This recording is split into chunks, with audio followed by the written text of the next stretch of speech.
آپ کے کپڑوں سے، آپ کی زلفوں سے، آپ کے ساتھ نسبت رکھنے والی ہر ایک چیز سے خوشبوئیں آیا کرتی۔ نہ صرف یہ بلکہ آپ جس راستے سے گزر جاتے کئی دنوں تک وہاں سے خوشبو ختم نہ ہوتی، اور جس بچے کے سر پر کریم آقا صلی اللہ علیہ وسلم دست شفقت رکھ دیتے، اس کے سر پر ہاتھ پھیر دیتے، وہ کئی دنوں تک اس کے سر سے خوشبوئے مصطفیٰ آیا کرتی تھی۔ تو آقا کریم صلی اللہ علیہ وسلم کو خوشبو اس قدر پسند تھی۔ پھر فرمایا کہ دوسری چیز مجھے جو پسند ہے وہ حلال بیوی پسند ہے، حلال بیوی پسند ہے، جسے اللہ اور اس کے رسول نے جو اصول بنائے ہیں نکاح کر کے جو اپنے گھر میں لائے، فرمایا وہ پسند ہے مجھے کائنات میں۔ اور تیسری چیز فرمایا مجھے نماز پسند ہے۔ اب اللہ کے محبوب صلی اللہ علیہ وسلم کو نماز کتنی پسند ہے۔ کریم آقا صلی اللہ علیہ وآلہ وسلم جب کسی سفر پر تشریف لے جانے لگتے تو پہلے آ کر مسجد میں 2 رکعت نماز ادا فرماتے، اور اسی طرح اگر کسی سفر سے واپس آتے تو آپ واپس تشریف لا کر بھی 2 رکعت نماز نوافل ادا فرماتے۔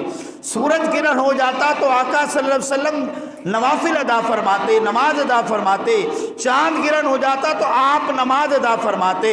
بارش نہیں ہو رہی، خشک سالی ہو گئی، قحط سالی ہو گئی، کریم آقا صلی اللہ علیہ وسلم نماز ادا فرماتے۔ حتیٰ کہ آپ علیہ السلام مسجد میں داخل ہوتے تو تحیت المسجد 2 رکعت نماز ادا فرماتے۔ آپ وضو فرما لیتے تو فوراً 2 رکعت نماز نفل ادا فرماتے۔ تو آقا علیہ السلام کو نماز اتنی پسند تھی، اور پھر آپ نے خود فرمایا الصلاۃ، فرمایا کہ میری آنکھوں کی ٹھنڈک نماز کے اندر ہے۔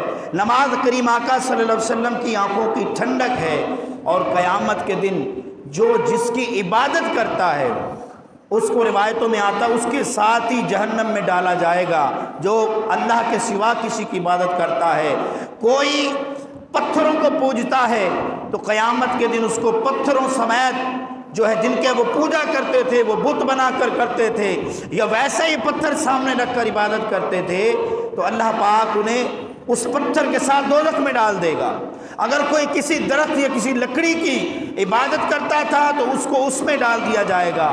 تو جو مومن ہوں گے، جو ایمان والے ہوں گے، جو نماز پڑھنے والے ہوں گے، وہ عرض کریں گے یا اللہ جس نے جس کی عبادت کی تو نے اسے اس کے ساتھ اس کے انجام تک اس کا صلہ دیا ہے، اے اللہ ہم نے تو تیری عبادت کی ہے تو پھر ہمیں کیا صلہ ملے گا؟ فرمایا کہ اللہ تعالیٰ قیامت کے دن حدیث پاک میں آتا ہے، قیامت کے دن جنت میں داخل فرما کر ان ایمان والوں کو، ان نمازیوں کو اللہ پاک خود اپنا دیدار عطا فرمائے گا، اور یہ سب سے بڑا انعام ہوگا ایمان والوں کے لیے کہ ساری جنت بھی مل گئی۔ یہ انعام ہے اللہ کا۔ اللہ نے دنیا میں رہتے ہوئے انہیں نماز پنجگانہ کی توفیق عطا فرمائی، یہ بھی انعام ہے اللہ کا۔ محبوب کریم صلی اللہ علیہ وسلم کا سچا غلام بنایا، یہ بھی انعام ہے اللہ کا۔ لیکن سارے انعام ایک طرف، جب رب اپنا دیدار عطا فرمائے اپنے بندے کو، جب بندہ اپنے پیدا کرنے والے خالق و مالک کو دیکھے، جس کو بغیر دیکھے مصطفیٰ کریم کی زبان مبارک سے سن کر مانا تھا اور نمازیں پڑھی، تہجدیں پڑھی، اللہ کو راضی کیا، تو پھر اس رب کا جب دیدار کرے گا تو یہ اللہ تعالیٰ کی ذات کو دیکھنا یہ ایمان والے مومن نمازی کے لیے سب سے بڑا انعام ہوگا۔ تو آج ہمارے معاشرے کے اندر جو کوتاہی اور کمی اور ناسور بنتا جا رہا ہے مسئلہ، وہ نمازوں سے دوری ہے۔ مسجدیں ویران ہیں، مسجدیں بنانے کے لیے ہم بڑا تعاون کرتے ہیں، مسجدوں کے حوالے سے اعلیٰ سے اعلیٰ پورے پاکستان میں اگر چلے جائیں تو ایسی ایسی مسجدیں ملیں گی کہ انسان دیکھتا رہ جائے، دل کرے کہ بس یہاں کھڑا رہے اور مسجد کو دیکھتا رہے، اتنی خوبصورت مساجد ہیں۔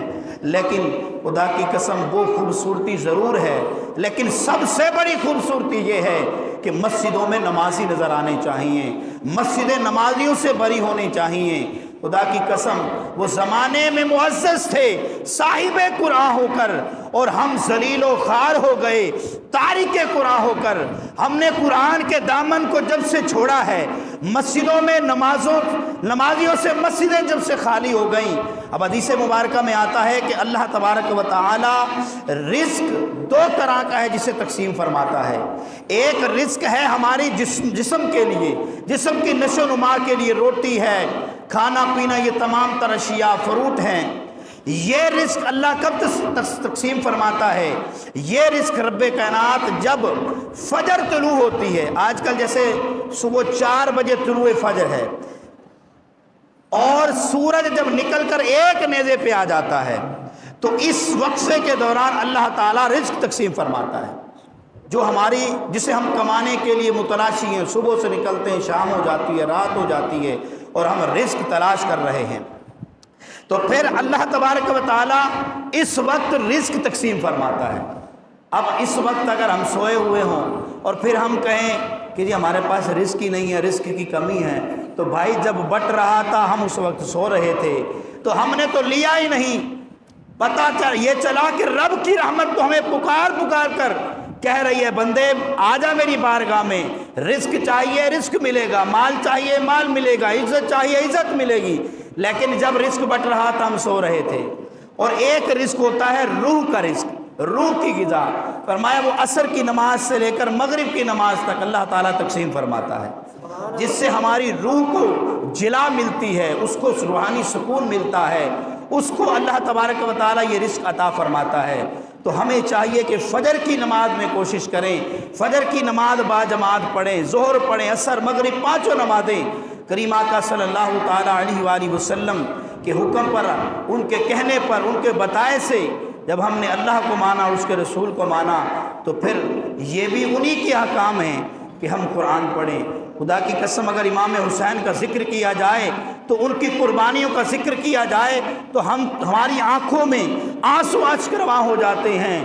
لیکن ہمیں یہ تو یاد رہا کہ ننھا علی اصغر شہید کرایا گیا، ہمیں یہ تو یاد رہا کہ عباس کے بازو کٹے، ہمیں یہ تو یاد رہا کہ امام علی مقام کی گردن کٹی، وہ پیاسے رہے۔ لیکن خدا کی قسم اگر ہمیں بھول گئی تو وہ نماز بھول گئی کہ آج تک جو امام علی مقام رضی اللہ تعالیٰ عنہ کی ذات ہے، انہوں نے سر سجدے میں رکھا تو تھا لیکن اٹھایا نہیں ہے۔